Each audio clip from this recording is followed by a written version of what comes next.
Man, what's up, everybody? Welcome back to another episode of EOS. Got another video for y'all. This is gonna be about my release. I done told a couple of stories from each prison that I was at, some of the individuals I came across. I done brought some people on the show that I did time with.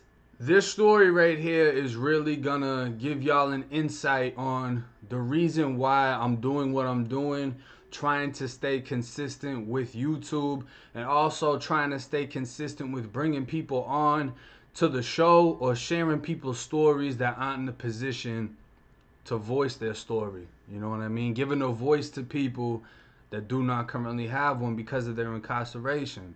Now, my release date, and it's weird when I say this because, obviously a lot of y'all have watched my videos. I've told y'all about how I've been hit up. I've had to see people get hit up. Just the craziness within prison, from the abuse from the COs, everything. You know what I mean? Everything. But I still stand by the hottest part of my prison bid was my release. As crazy as that sounds. The reason I say that is because that was the hottest mental battle for me. I reached a point when I was in prison that I felt I had the most respect I ever had in my life, the most friends I ever had in my life, solid friends, you know what I mean? Brothers, like, I know everyone in my circle is official and is real. You know what I mean? And not only that, I held a status on the compound that I didn't have on the street. Everybody didn't know me in Tampa. Everyone didn't know my name. I wasn't a big, you know what I'm saying? I was a kid at the end of the day, but I wasn't the most popular person or nothing like that. But in prison, my reputation spoke for itself, and then also those that I were around were on such an elevated level compared to some of the other inmates. The fact that I was in that circle put me on that same level. So it was a feeling of, you just, it's different. You know what I'm saying? It's different when you walk around and people know you. When you walk around and you have respect without having to do anything else. When you're in a position when you've put in enough work, you can put your feet up and kind of ride out the rest of your time. And of course, anything can happen. You know what I mean? Situations pop up left and right. But overall, I was respected on the compound. And it's not something that necessarily carries on into the street, because when you're in society is so big. You might be known on your block, in your hood, maybe even in your city, but only to the population of people that would know you. Just because you're known in this part of your city doesn't mean you're known in this part of the city. You know what I'm saying? So you're always going to run into people that don't know you, that won't have respect just because that's how they carry themselves. And that can lead to issues. Versus in prison, it's such a small community. This compound, everybody knows everybody. So once you have that respect, it's given by everyone. And if someone doesn't know you, they learn who you are quick. You know what I mean? It was my first time feeling something like that. It was my first time really mobbing around a compound with people with a sense of pride. And, what was tough was the fact that I knew I was going to leave all of them behind. And I knew that the reputation that I built inside a prison does not follow me to the street. I won't get any credit for any of the things I did in prison. Cutting people isn't going to get me a job. TOHing people isn't going to get me anywhere. You know what I mean? All the traits and characteristics and everything that I had to learn inside a prison that would be considered negative, I have to leave inside a prison. But these are the same things that got me the reputation that got me into the position that I was in. Understanding that before my release, I didn't know what to expect. I didn't know if I would run into another person that could have the same influence on me as Goose did. You know what I mean? If I'd be able to run into someone like Bimba, another big brother on the street, and have them guide me the same way I was guided inside a prison, but guide me on the outside, how to get a bank account, how to get credit, how to get a job, how to get a car, how to drive. You know, just there's so many things I had no idea of, versus in here, I was succeeding in every single thing. My last month, you know, like I said, I had got into it with that guy. Me and Rambo were gonna handle up. We asked Goose for permission, and Goose was basically like, don't do that, bro, just go home. All of this was leading up to my release, you know? And like I said in the other video, he got fired up in the chow hall. Had nothing to do with us. That situation handled itself. He got shipped to another spot. I got into it with another kid right before my release, like literally 2 weeks or a week before my release. There was back and forth, like rumors spreading. Someone told him I said something. Someone told me he said something. So we're both strapping up low key, but acting like it ain't nothing. And, you know, we had a confrontation on the rec yard. Bimba, Rambo, everybody was with me, you know what I'm saying? And it quickly became something between me and him, to everyone from Miami is getting involved because the kid was from Miami. They want to know what's going on. But also Rambo and Bimba from Miami. So everyone kind of got involved with it real quick. Like, what's happening, da-da-da. I spoke to the kid. He was like, nah, it ain't nothing. So it was left at that. But right before I'm walking out the door, I'm getting into situations where I might have to stab some shit. And I mean, that's literally what everyone was trying to prevent me from doing, so that I could go home. But at the same time, I could see it on their faces. I could see it on their face. You know, you run into so many people that you're considered, you know, you're close with, and they go home and you never hear from them again. And I could see that on their face, that they weren't sure if when I went home, we'd ever speak again. You know what I mean? And we had that bond inside of prison. And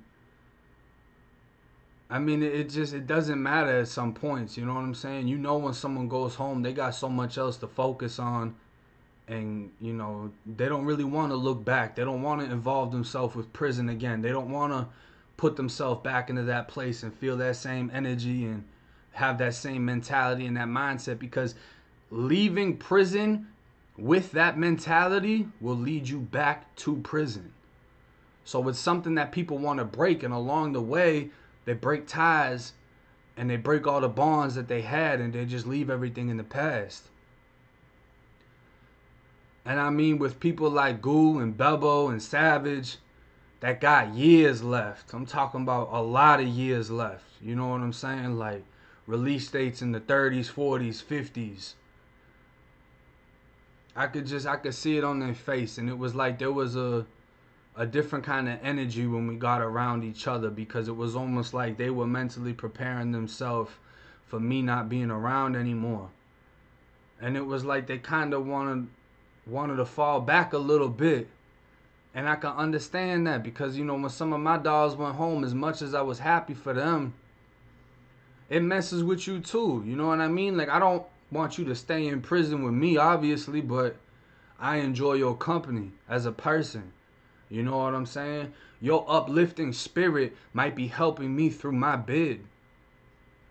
And it's tough when you see somebody leave like that, and it's even harder when you don't know if they're going to reach back out to you. And I've had people write me when I was in prison. My dog Chopper from Orlando wrote me when he got out of prison. Brando wrote me immediately when he got out of prison. You know what I'm saying? I've had people write, and I know how good it feels to get that letter. Like, damn, he really ain't forget about me. You know what I'm saying? Everything that we spoke on, it was true 100%. It was real. The bond was real. We did all this and that, and he got out, and he still took the time to write me. Like, when I was in there, we didn't have the emails and all that. So you had to really sit down and write a letter and mail it out and go, you know, the extra step. instead of just logging into JPay on your phone. And I had such an appreciation at that point for them doing that before I got out. I knew I was going to do it and return that favor to everybody that I was close with. You know what I mean? TK told me in the classroom, he's like, bro, you ain't got to lie to me. I know you're not going to write me, bro. TK did 10 years. You know how many people got out and they write him? That's really how it is. You know what I'm saying? You know how many people got out and didn't write Goose? Didn't write Rambo? I got people telling me I'm the only one holding them down right now. I'm the only one writing them out of their family members, anybody. I'm the only one writing them. But I could just tell there was like a void between me and everybody up until the day before. The hottest part of my release was the fact that I was going home without a home to go to. I couldn't go back to my aunt's house because the victim in my case, my aunt knows the victims. You know what I'm saying? It was someone that she was close with. Still is close with. So I couldn't put her in that type of position and move back into her house. I knew that if I stayed in Tampa, I would be back in prison fast as hell because I had no foundation to stand on when I was released. You know what I'm saying? You have to have a address to be released to. So my address to be released to was on Nebraska Ave. It's a homeless shelter. Get released from prison and go to a homeless shelter and have no idea how I'm going to make it in society.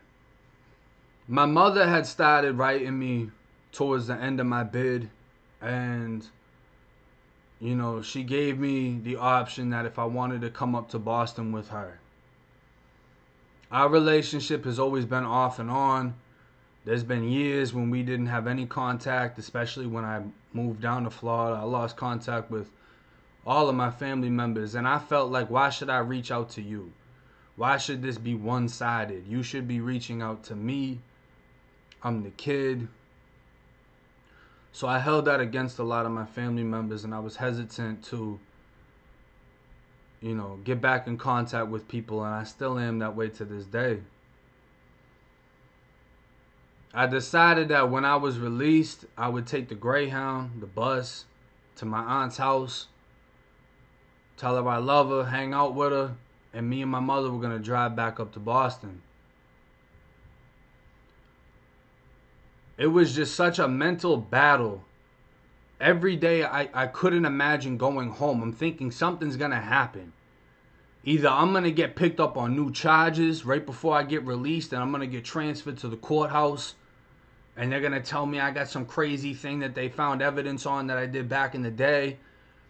I'm thinking that I'm going to have to wet someone up. I'm thinking that I'm going to get hit in my neck and die, and the last thing I'm going to see is just these fences and prison blues, and I couldn't imagine going home. I couldn't see it. And at the same time, a voice in the back of my head was asking myself, do I really want to go home? You know, at this point, I'm used to prison. I'm adjusted to it. I'm adjusted to the system. I hate it, but I love it because I have no responsibility. But at the same time, I have everything I never had. I got real brothers. I got real respect.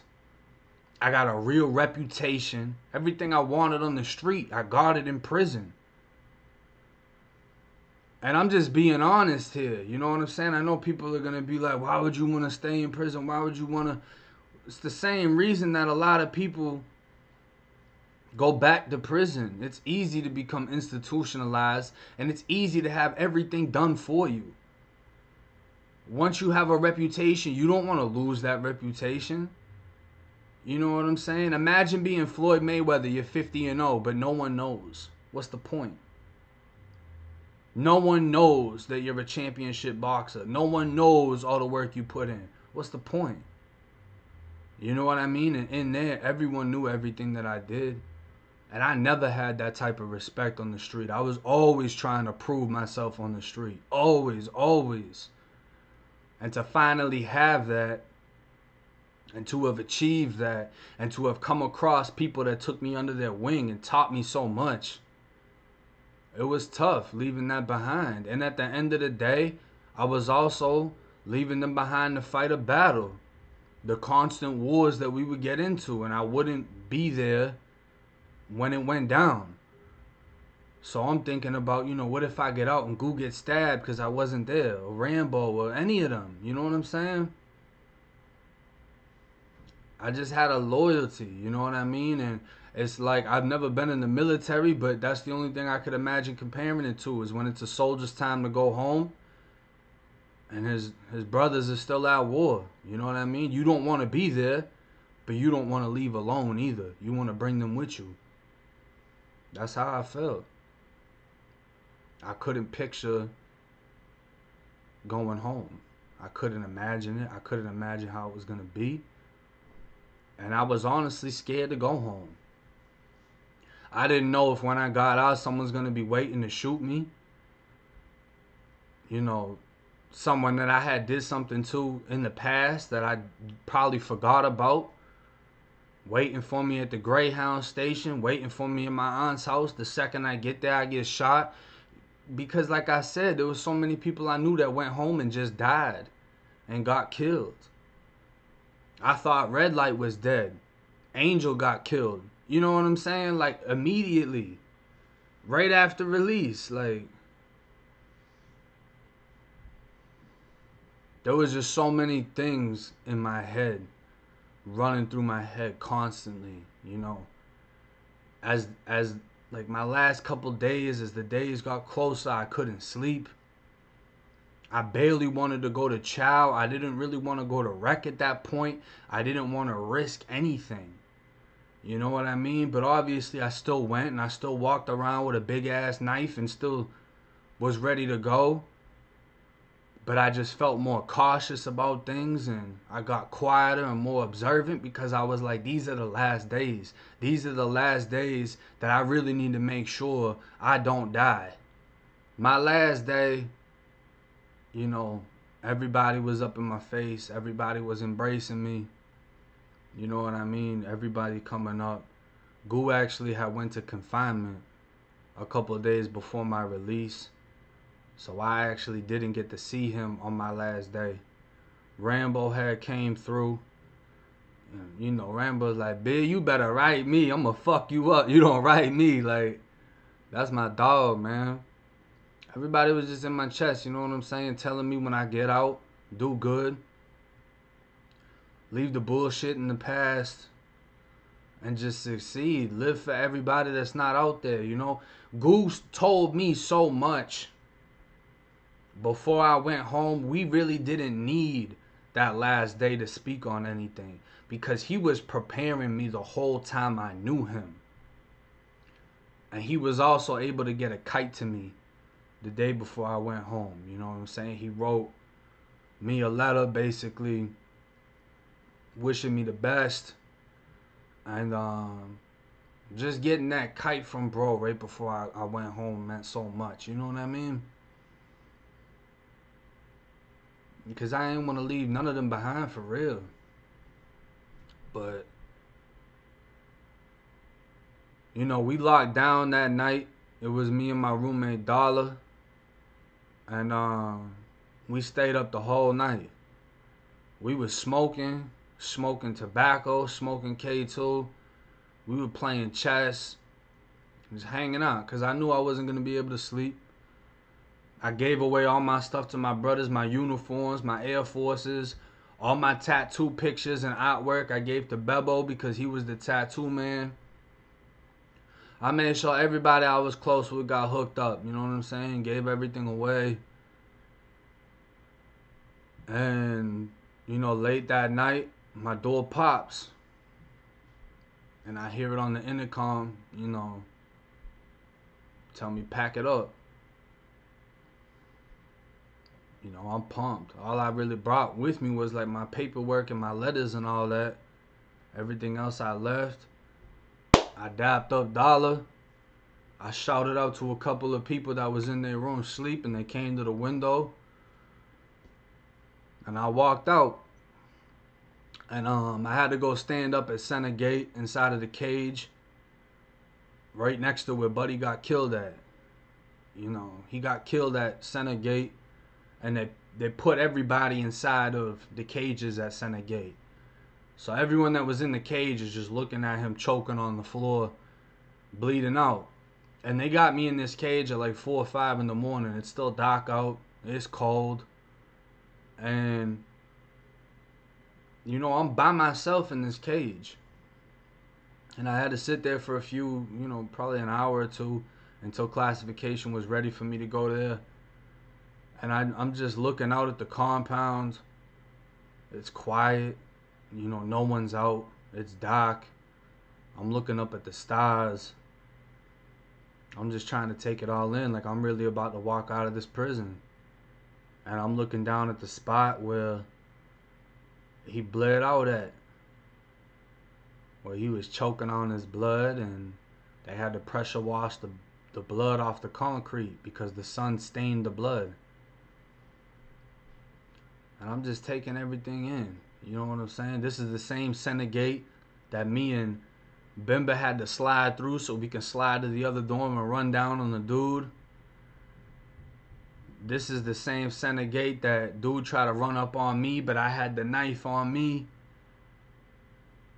I'm just thinking of everything. Everything's racing through my head, you know what I mean? And I was just by myself, so it was just me and my thoughts. And eventually the CO came and got me. I sat in classification. They gave me my release ID. My aunt had mailed clothes to me. So I had a white tee. I had some khakis. So I had a white tee. I had some khaki cargo shorts. I had some Air Force Ones. And at that time, there was a couple people getting released with me. So, you know, I put on my outfit. And they cuff us up and they put us in a transport van. So, you know, we're cuffed up in the van. And then they take us over to the Greyhound station. And, you know, we're all just in there like, we're all holding our breath. Like, we're really out right now. Like, is this van gonna crash and we're all gonna blow up and die? Like, is this door really gonna open and we're free? And we pulled up. CO got out. You know, I had the same feeling the first time I hit someone up. The first time I went to prison, that nervous adrenaline. He opens the door. I was the first one to get out. And we're at the Greyhound station. And everybody's looking at us. Civilians are looking at us. You know, there's other COs there from other prisons that brought prisoners to this same Greyhound station. So there's other prisoners looking at us. And he uncuffs us. He takes the cuffs off. And, you know, immediately everybody on the van, we all start shaking hands. Like, yeah, man, we out. You know what I'm saying? Just, you know, wishing everybody the best. Like, hey, y'all boys stay out. Y'all boys stay safe. Da-da-da. We walk into the Greyhound station after they give us our ticket. They got a little convenience store. I bought a pack of gum. I bought a belt because the cargos, the khakis that I had, they were too big for me, so they were falling off my waist. So I had to buy a belt because I got out skinny as hell. And it just felt unreal. There was a female CO there with the females that got released, and the female CO was talking to me. She's like, boy, how old are you? I'm like, I'm 20. Boy, you look so young. What you doing in prison? You only 20 years old. How long you did? I told her I did 3. We just started talking, and she just told me, like, you know, stay out. You don't need to be in this shit. You don't need to be in and out. You don't need to be risking your life doing crimes that ain't worth nothing. Just stay out. You know what I mean? She gave me some real advice. Mad respectful. COs that was assholes, they wasn't talking to us. The ones that was cool was giving us advice. And that time came and I got on the bus. I sat all the way in the back right corner, the very last seat on the bus. And I sat next to, well, I sat by the window and 2 females sat next to me. You know what I mean? And they had just got released from prison. And we started riding out.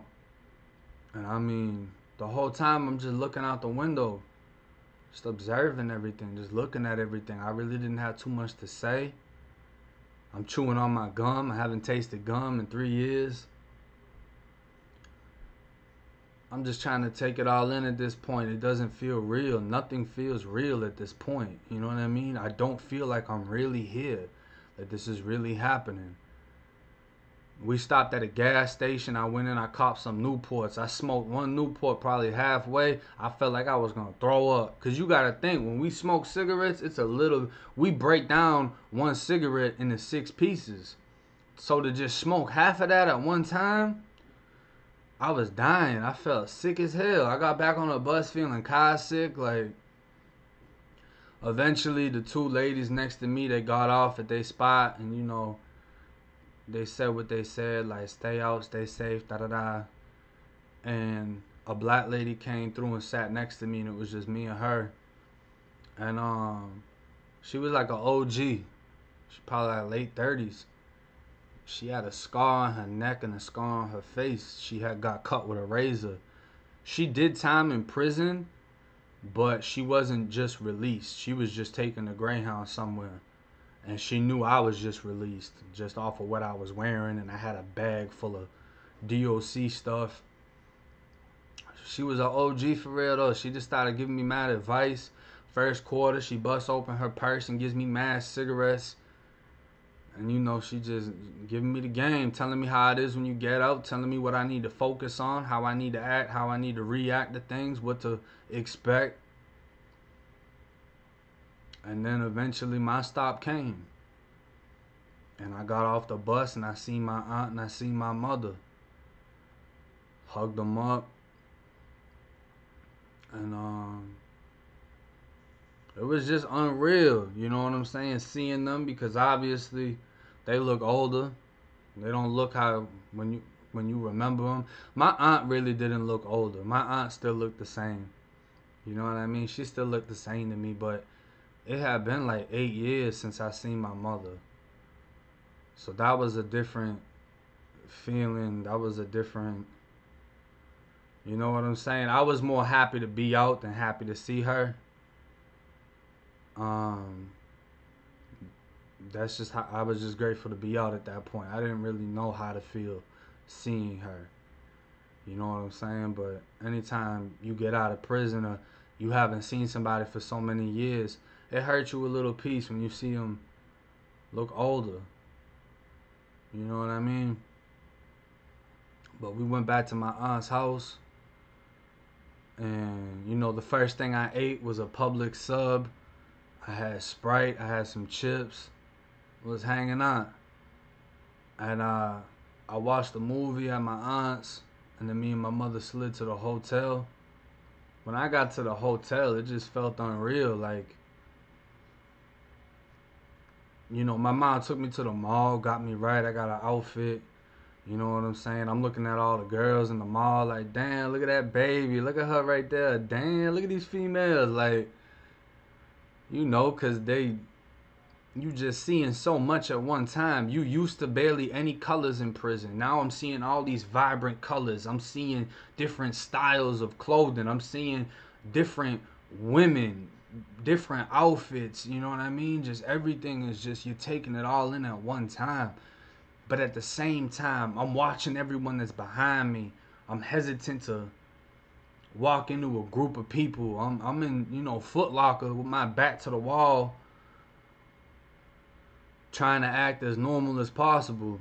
And, you know, when we went to the hotel and I went to use the bathroom for the first time, it was just like, you know, being able to turn on hot water, cold water, and you don't have to push a button and it just stays on as long as you want it to. Being able to shut the door, lock the door, take a shower without having to push a button and the water cuts off every 5 seconds. Like, I was scared to go to sleep my first night because I felt that when I woke up, I was going to wake up in a cell. To be real, I didn't want to go to sleep. I tried to stay up as long as I could. And I went to sleep. And when I woke up, it felt unreal. It felt unreal the whole drive up to Boston. You know, we went through all the states, you know what I'm saying? We stopped in Savannah, Georgia. We stopped in Philly.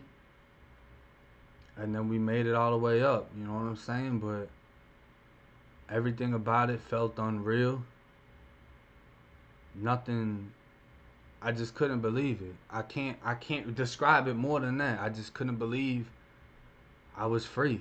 And I stayed like that for probably a little over a month. You know, when I got out, I couldn't really live in my mother's house. I had to get myself into a program. But I'm actually going to get more in depth into the program that I went into, how I got into the program in another video.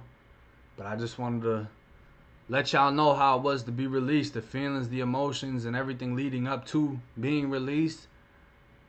And then just the actual fact that I'm free.